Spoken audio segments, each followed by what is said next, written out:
My name is Peter Kaplowski. I'm the lead programmer of this section. You are the best goddamn audience in the world, and that is a quote from Nicolas Cage backstage.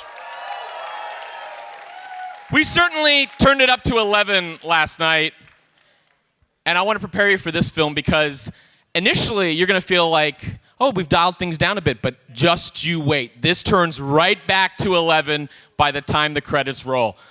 So, to begin, I'd like to acknowledge that tonight's events are taking place on the treaty territory of the Mississaugas of the First Credit Nation and the traditional territory of the Haudenosaunee, the Anishinaabe, and the Huron-Wendat. We are grateful to have the opportunity to work with the community each and every day and every night here at Midnight Madness.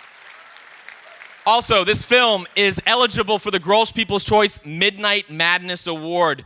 Do not forget that. Do not forget to vote. TIFF.net/vote.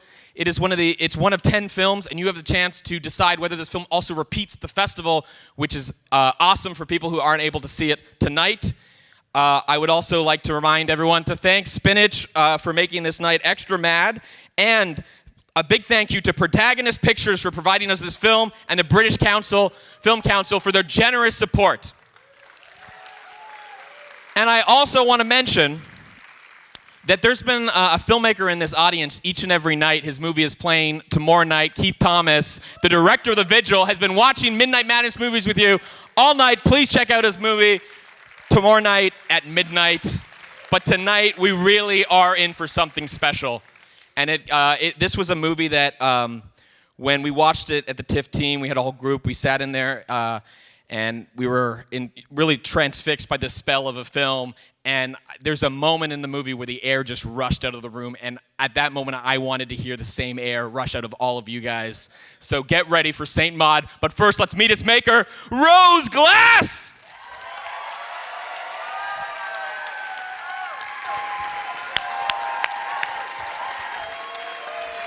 Hello. Rose, you've got your cast and producers with you. Would you like to introduce them as well? Hi everyone, it's my beautiful cast, Jennifer Ehle and Morfydd Clark. Woo!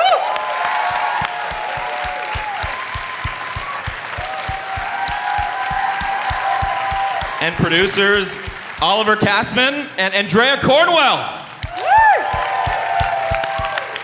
And last but certainly not least, our fabulous editor, Mark Towns. Mark Towns!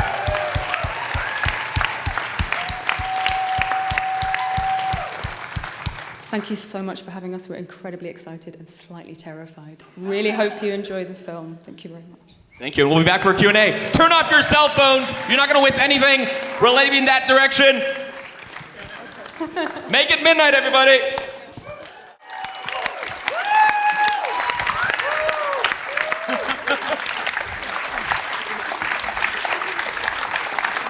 Thank you.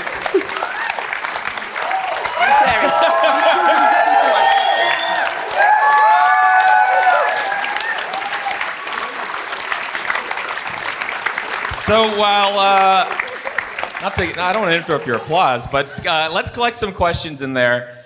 I'm going to start things off. These characters are so vividly drawn, and I wanted to know what inspired those characters? When you were sort of coming up, and where did they come from? Both Maud and Amanda. My brain. Your brain. That's where things come from. But I think I found what was interesting specifically about Maud's character is that she's a new convert. I found that element really interesting, that idea that she's someone who's gone through a problem, a trauma, and this has been her solution. And that's, I find, a really interesting place for that character to start. I'd love to hear both from Morfydd and Rose about that. Thanks. Very good. Yeah, I thought it was, I don't know, personally, I've grown up with kind of religion around, went to Catholic school and all this kind of stuff, and so it's never been an especially sort of like big thing for me. I found it quite easily sort of growing up being able to be like, oh, I can go and do my own thing now, fine. And I just thought somebody discovering their faith for themselves later in their life, for me that resonated more with somebody who would kind of cling to it in that extra kind of, it would have this, she sort of created her own faith, I guess. It's sort of, I don't know, Maud's version of faith is, it's kind of like a weird, messed up sort of version of self-care in a way, I suppose. It's sort of, I don't know, she's kind of using it to hold her hold herself together. And I didn't feel like that would be something which I think originally at some versions it kind of started off, you'd have flashbacks and she went to kind of like a convent school and there were nuns everywhere and now she's so traumatized, and it just didn't really that wasn't really sort of where we were coming from with it. No, I find that really interesting that it was something that sort of sprung from her brain too. What was your first impressions reading this material to the cast? I'd love to know, like, what drew you, what sort of struck you about the character at first glance? I think that Maud is like my ultimate fear. Being like loneliness. And so it was like, I think that, but also just, I have lots of my family who work in the NHS and it's bad for them at the moment. So I think I just felt a huge amount of empathy for her and horror.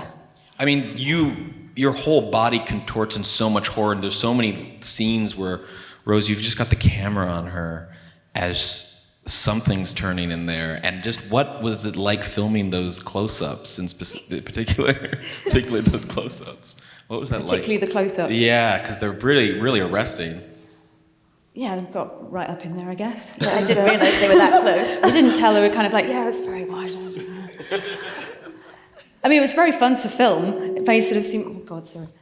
It probably seems like a bit bleak and fair, but we actually had a lot of fun making it, and it was a very nice, enjoyable experience, to be honest with you. I mean, all those kind of close-ups, obviously very much wanted the audience to kind of feel like you're very much like plunked right in Maud's, got a front seat to Maud's experience, and we didn't want us to just be a kind of, like sort of watching at a distance, oh, this weird girl doing weird stuff. I kind of wanted people to hopefully be in there kind of realizing, okay, maybe I actually sort of understand what she's going through actually, or hopefully there's kind of slightly universal stuff in there, despite her actions obviously being very extreme.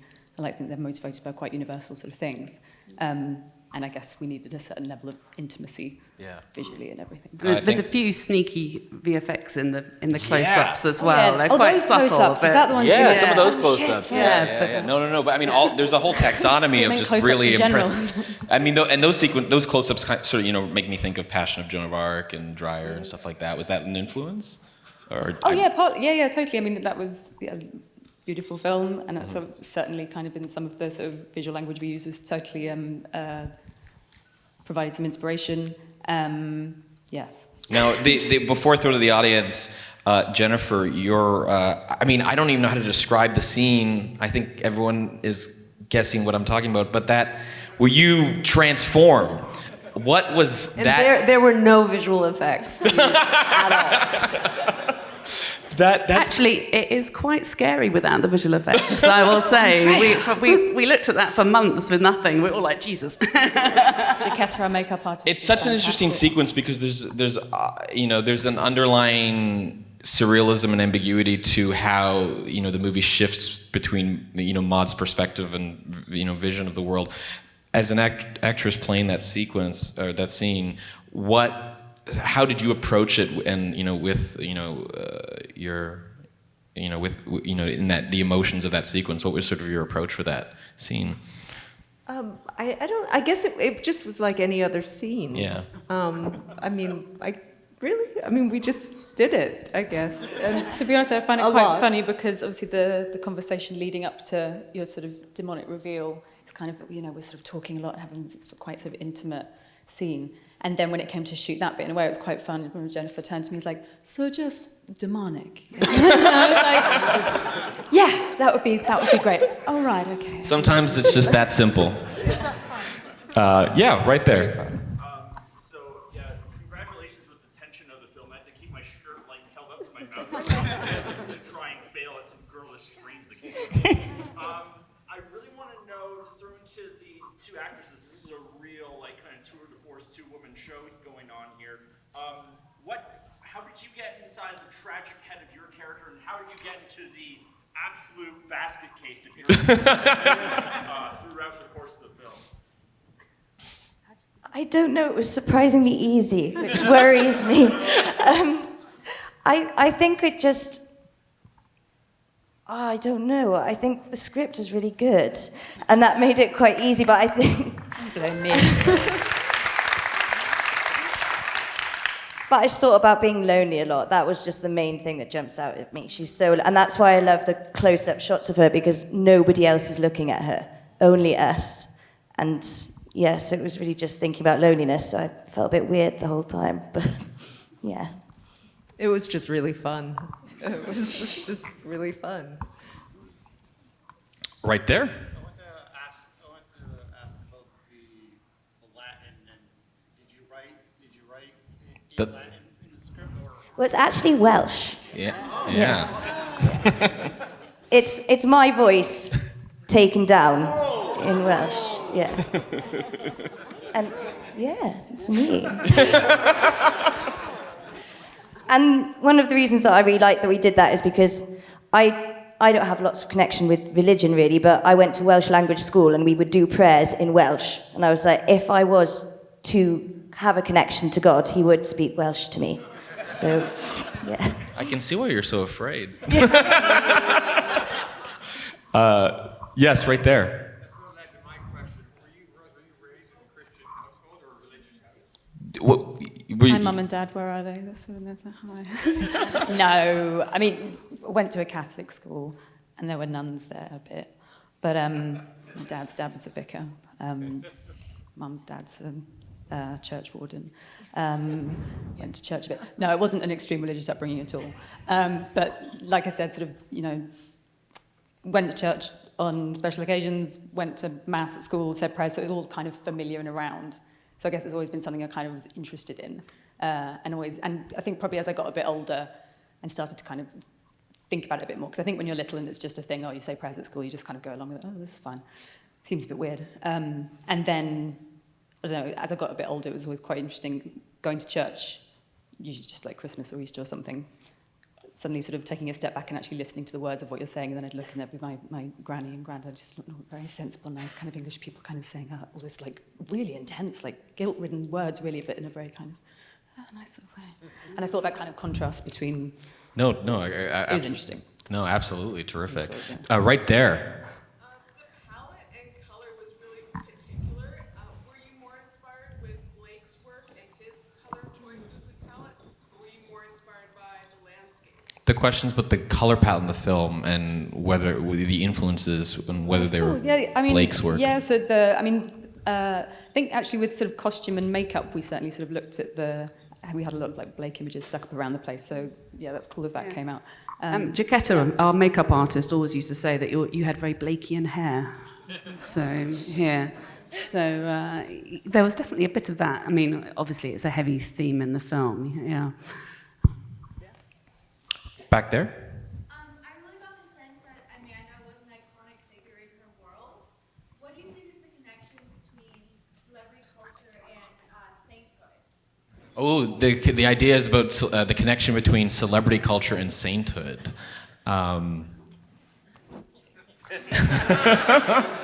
Well, I do think you're allowed to be eccentric as a celebrity, and kind of, you see that Amanda's suffered with depression, and that's kind of seen as interesting and stuff, whereas when Maud's struggling in work, obviously, it was just like, oh, God, annoying. Mm-hmm. And so I think it's definitely... I don't think I'm answering the question, but I'm just saying something I think. But I think it is an interesting observation, and in many ways, you know, what Maud does in this movie is, in a sense, her art, her expression. Yeah, it's almost art. I guess in her own sort of weird way, she's kind of reaching for a kind of celebrity, or kind of a sense of being, you know, seen by people and feeling elevated and sort of powerful and respected. And in a way, I guess that's, you know, it's kind of why it's called Saint Maud, I guess. She's this kind of, ultimately, it's like lonely, alienated person who wants to be seen and elevated. And I guess, yeah, in her own weird way, she went down the saintly route instead of a celebrity, but I guess it's barking up the same tree, sort of, that kind of thing. We're going to go 1 and 2, right there, and then you. Did you do anything special or specific to prepare for the role? Because some of the scenes you did were so intense. I just thought about it all the time. And I think I live in London, and just loneliness is all around. Like, you just get on a tube and just look around you, and everyone looks so tired and worn out. And I just kind of just imagined her just going through this world and nobody noticing, and her crumbling. And yeah, it was really just that. I think that the character was so clear from the script to me that but it really just was a thing of just getting in there and doing it. But yeah, I think that was the main thing. Right there. You sort of touched on it then, but I was wondering from the writing and the actresses, how do you think class fits in to this? How would you think class sort of fits into this story? Well, I guess Morfydd touched on it a little bit already, in that just sort of the different attitude, because it's sort of implied that, Amanda's come from kind of a certain kind of background and Maud's kind of a different one, and that potentially in the kind of status that Amanda has, I don't know, she has more of a platform for her emotions and to kind of express herself and sort of talk about like the darker things in her mind and whatever, and has lovely audiences to listen to it or whatever. Whereas Maud, it's kind of, oh God, she better sort herself out. But she's also either a pet or the butt of a joke. She can never be an equal to Amanda within that house. So I think it is very relevant.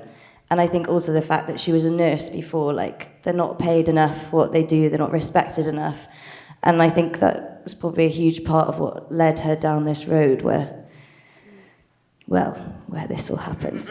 Yeah.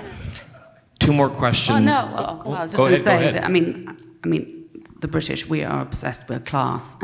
So any British movie has got class written in there somewhere. But I think having you be American was quite an interesting way of kind of slightly cutting out of that in that sort of traditional British, because we had conversations at the beginning about whether you do it in an English accent or keep American accent. Yes, but Amanda has power. She's paying. Yeah. She is. Yes, I think she's always been in a position of power, and I think she's always slightly abused it.